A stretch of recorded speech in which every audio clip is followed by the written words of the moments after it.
بسم اللہ الرحمن الرحیم۔ السلام علیکم ورحمۃ اللہ وبرکاتہ۔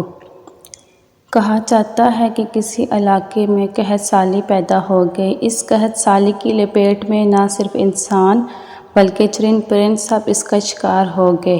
مویشی مالکان بے حد پریشان تھے۔ اسی دوران ایک مسجد کے مولوی نے جمعے کے خطبے میں نہایت یقین کے ساتھ یہ بات بتائی کہ اللہ کا نام لے کر یعنی بسم اللہ الرحمن الرحیم پڑھ کر دریا کو حکم دیا جائے تو وہ بھی نافرمانی نہیں کرتا۔ خطبہ سننے والوں میں ایک چرواہا بھی موجود تھا۔ مولوی کی یہ بات اس کے دل میں اتر گئی اور اس بات پر اس کا یقین کامل ہو گیا۔ اس نے واپس آ کر اپنی بکریاں کھولیں اور سیدھے دریا پر چلا گیا۔ اونچی آواز سے بسم اللہ الرحمن الرحیم پڑھا اور دریا کو کہا وہ اپنی بکریاں چروانے کے لیے دوسرے پار جانا چاہتا ہے۔ اور دریا سے کہا کہ مجھے اپنے پر سے گزرنے دے۔ یہ کہہ کر اس نے اپنی بکریوں کو لیا اور دریا پر چلتا ہوا دریا پار کر گیا۔ دریا کے دوسری طرف کا علاقہ گھاس سے بھرا پڑا ہوا تھا۔ درختوں کے پتے بھی سلامت تھے کیونکہ کسی کو یہاں تک آنے کی رسائی نہیں تھی۔ اس نے خوب اچھی طرح اپنی بکریوں کو سیر کروایا اور واپس لوٹ آیا۔ پھر یہ اس کا معمول بن گیا کہ وہ بکریاں پار چھوڑ کر واپس آ جاتا اور شام کو جا کر بکریاں واپس لے کے آتا۔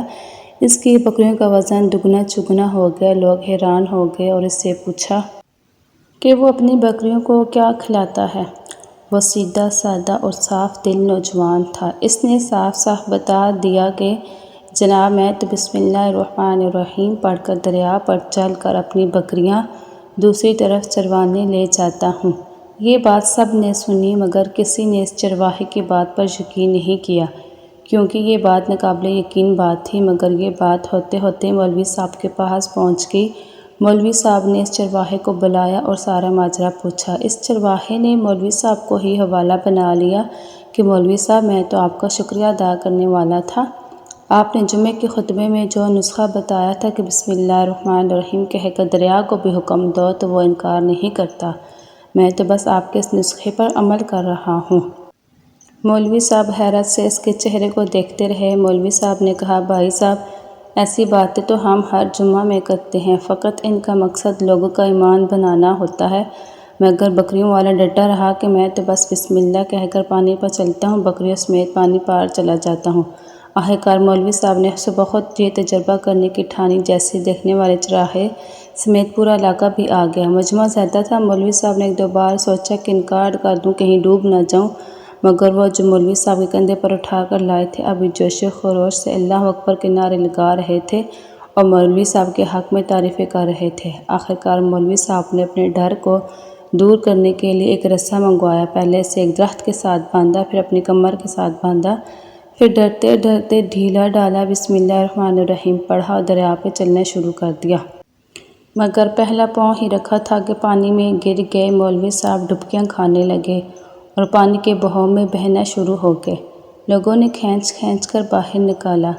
مولوی صاحب کی اس حرکت نے چرواہے کو پریشان کر دیا کہ مولوی صاحب کی بسم اللہ کو یہ کیا ہو گیا ہے کیونکہ اس کا یہ روز کا معمول تھا۔ اس کے اپنے یقین پر کوئی فرق نہ آیا۔ اس نے بسم اللہ کہہ کر بکریوں کو پانی کی طرف اشارہ کیا اور خود ان کے پیچھے چلتا ہوا پار چھوڑ کر واپس بھی آ گیا۔ لوگ اسے ولی اللہ سمجھ رہے تھے اور اس کے حق میں نعرے لگا رہے تھے مگر وہ سب سے بے نیاز سیدھا سادہ انسان تھا۔ وہ مولوی صاحب کے پاس پہنچا اور کہا مولوی صاحب میں آپ کی بسم اللہ کی تعریف سے کافی پریشان تھا مگر پانی پہ چلتے مجھے آپ کی بسم اللہ کی بیماری کا پتہ چل گیا۔ اس چرواہے نے درخت سے بندھی رسی کی طرف اشارہ کیا اور کہا مولوی صاحب یہ ہے آپ کی بسم اللہ کی بیماری، آپ کی بسم اللہ کی برکت کو یہ رسا کھا گیا۔ آپ کو اللہ اور بسم اللہ سے زیادہ اس رسے پر بھروسہ تھا لہٰذا اللہ نے بھی آپ کو رسی کے حوالے کر دیا۔ پھر کہنے لگا مولوی صاحب آپ ہی کمال کرتے ہو، میں نے آپ کے منہ سے سنا اور یقین کر لیا اور میرے اللہ نے میری لاج رکھ لی۔ مگر آپ نے اللہ کا کلام سنا مگر یقین نہیں کیا لہٰذا آپ کو اللہ نے رسوا کر دیا ہے۔